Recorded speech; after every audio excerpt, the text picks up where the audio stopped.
The late afternoon sun slanted across the Napa Valley, painting the rolling vineyards in strokes of gold and long, velvety shadows. Sophia Reyes guided her modest sedan along the winding private road leading to Sterling Vineyards, the air conditioning fighting a valiant but losing battle against the California heat shimmering outside. Even through the tinted glass, the estate was breathtaking. Rows upon rows of meticulously tended vines climbed the hillsides, converging on a sprawling Tuscan-style villa perched atop the highest crest. It screamed money, legacy, and the kind of effortless perfection her sister, Isabel, had always craved, and it seemed finally secured. Sophia parked in the designated guest area a distance from the main villa, and took a slow, steadying breath. Weddings. She'd always found them performative, but her sister's wedding felt like the premiere of a blockbuster production Isabel had been scripting her entire life. Sophia smoothed down her deep emerald green silk dress, elegant, understated, chosen specifically not to draw attention. Her role today, as always, was simple. Be present, be pleasant, and blend into the expensive scenery. Inside the villa's grand entrance hall, cool air scented with lilies and champagne offered a welcome reprieve. Guests mingled, their laughter echoing against the high, beamed ceilings and terracotta tile floors. Sophia offered polite smiles, murmured greetings to distant relatives she barely recognized, her eyes scanning for the seating chart. She found it near the arched doorway leading to the main reception terrace, an elaborate display draped in ivy and fairy lights. Her finger traced down the alphabetical list. Ramirez, Redding, Reyes. There it was. Sophia Reyes, Table Z. Table Z. She blinked, scanning the accompanying floor plan diagram. While tables A through Y were clustered elegantly on the main terrace overlooking the valley, Table Z was different. It was depicted as a small, solitary circle tucked into an alcove off the main terrace, perilously close to a swinging door marked service corridor and what looked suspiciously like the busing station. A mistake. It had to be. With hundreds of guests, elaborate logistics, surely someone had just made an error. A flicker of annoyance, quickly followed by a familiar, dull ache of being overlooked, settled in her stomach. But this was too egregious to be accidental oversight, wasn't it? Table Z. It sounded like a punchline. Steeling herself, Sophia sought out the woman with the headset and clipboard orchestrating the flow of guests. Ms. Davenport, the wedding planner Isabel had raved about for months, known for her iron fist and a velvet glove approach. "Excuse me, Ms. Davenport?" Sophia kept her voice calm, neutral. "Sophia Reyes. I think there might be a small error on the seating chart. It has me at table Z by the service entrance." She offered a small, hopeful smile. Perhaps just a typo. Ms. Davenport, a woman whose blonde chignon seemed lacquered into place, glanced down at her master list, then back at Sophia. Her professional smile didn't quite reach her eyes. For a fraction of a second, Sophia saw something flicker there. Recognition? Annoyance? Ms. Reyes, the planner began, her tone overly bright. "Yes, table Z. We had so many last-minute adjustments, you understand. Very complex arrangement." She tapped her pen against the clipboard, avoiding Sophia's gaze. Then she lowered her voice slightly, leaning in conspiratorially.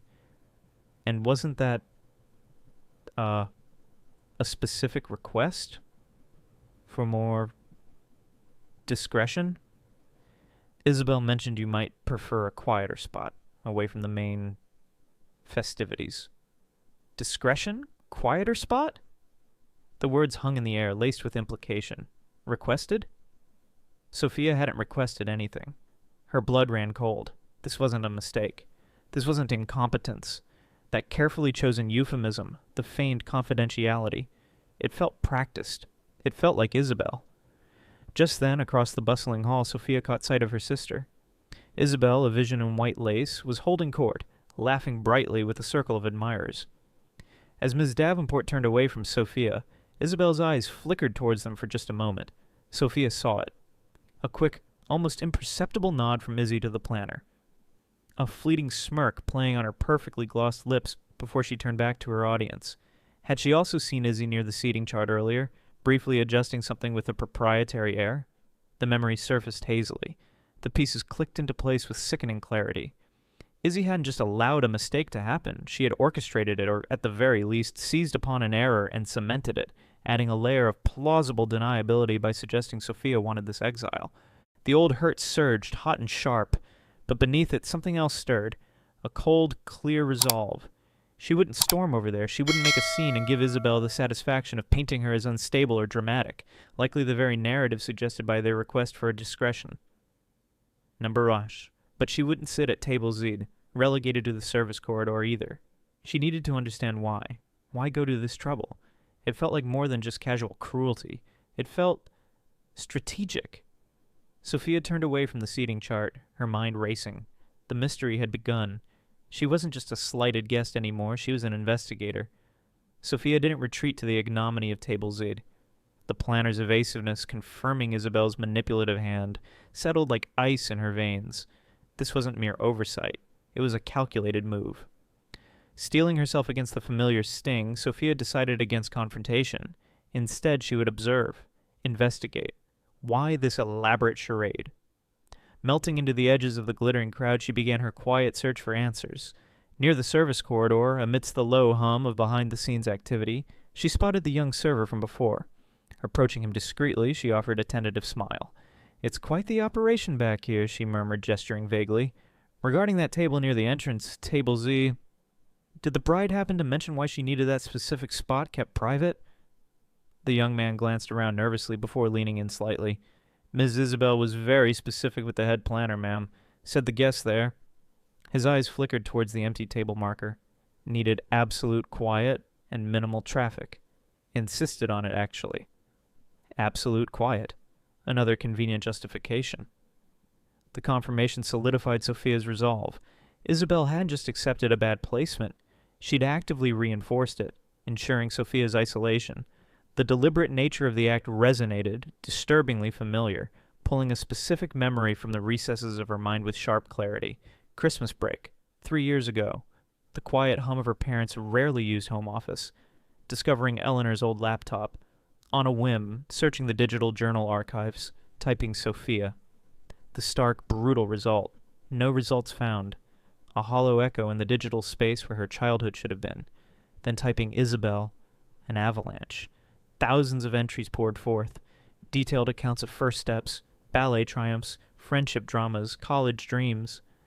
Izzy's entire life, lovingly documented day by day. Sophia remembered the numb shock, the feeling of being utterly invisible. She recalled confronting Eleanor and the laptop screen casting a cold glow.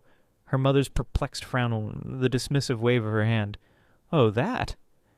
"Isabel always needed the encouragement, darling. She's quite sensitive." And then, the justification that felt like a betrayal. "You, Sophia, you were always so strong, so self-sufficient.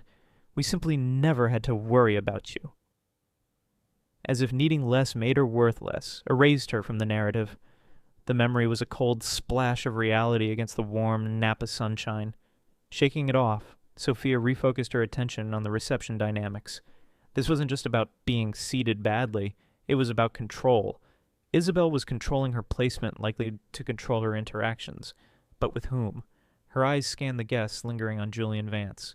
Sharp, successful, their former mentor from that intense consulting job years ago. Julian had always possessed an uncanny ability to see through facades, especially Isabel's carefully constructed ones. Could he be the reason?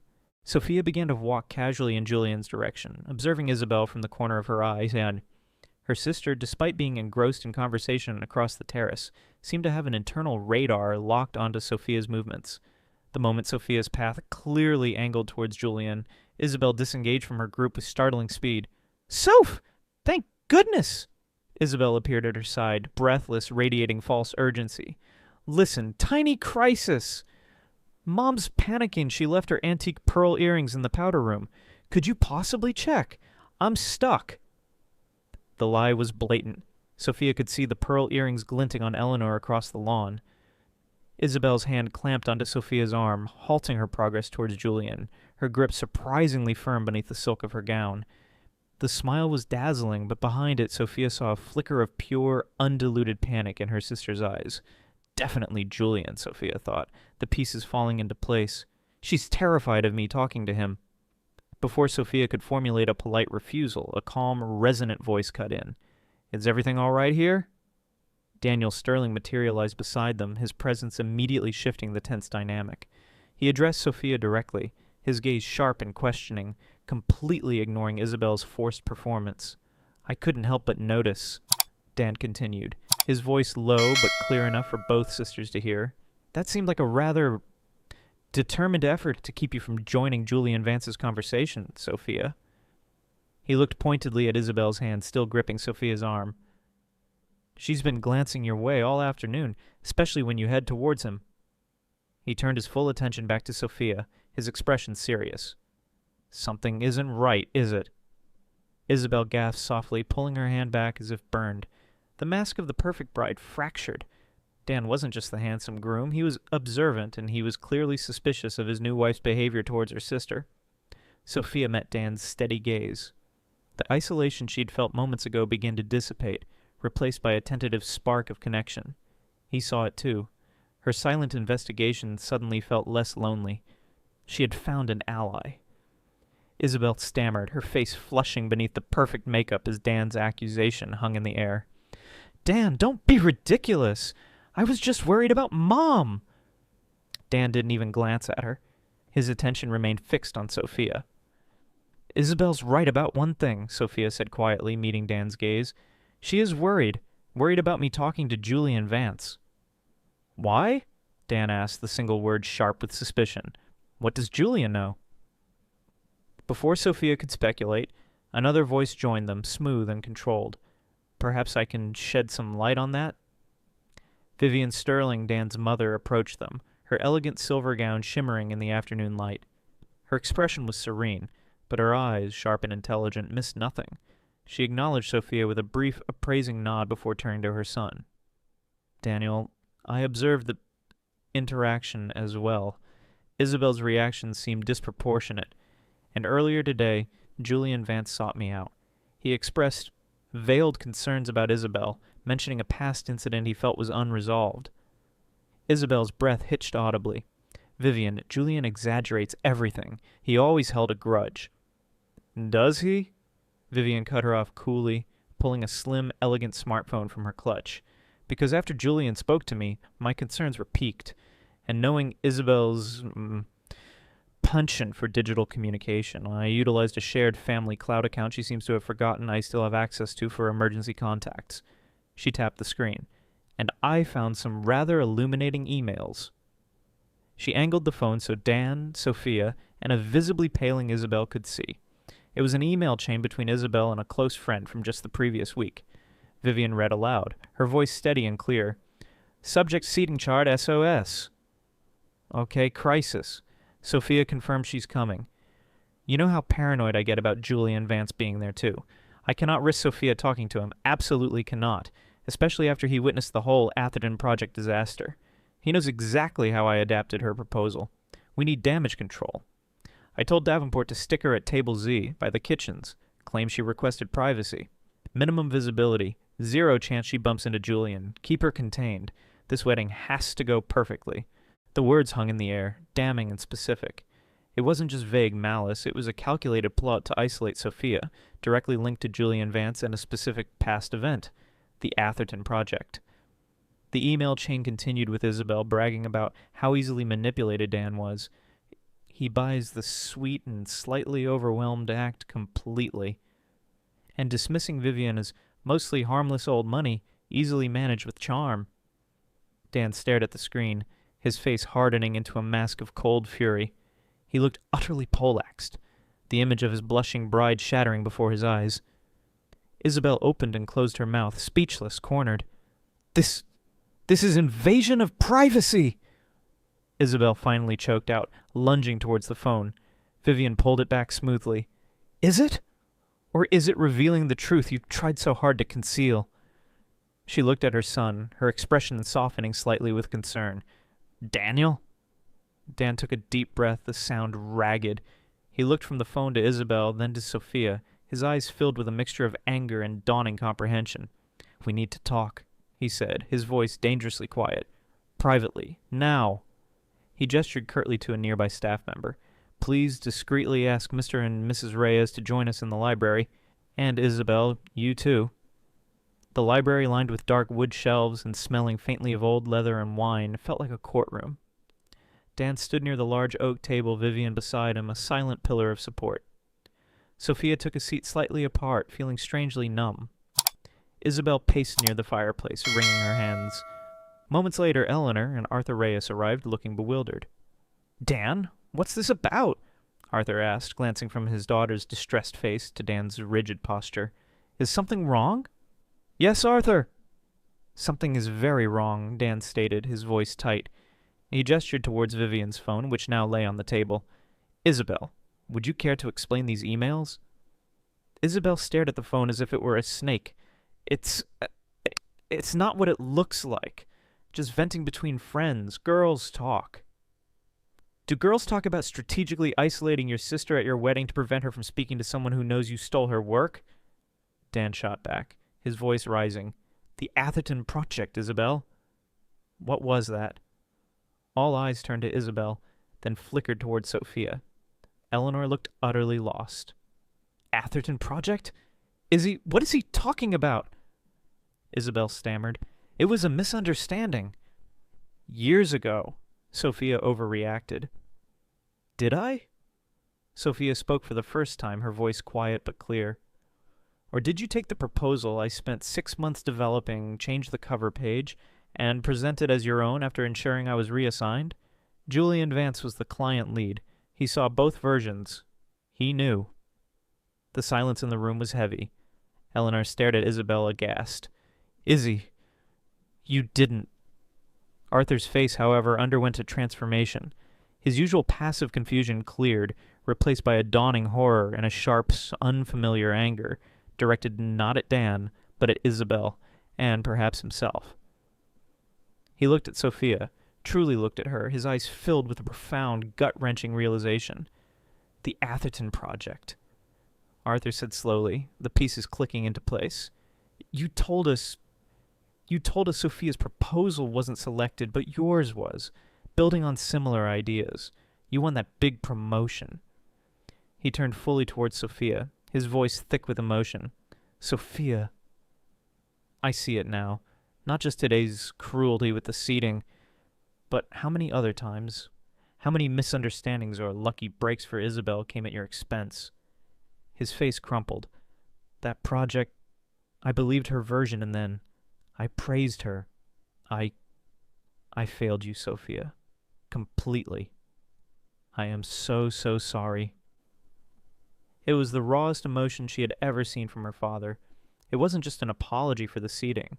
It was an apology for years of blindness, years of enabling Isabel's calculated manipulations, while overlooking his other daughter.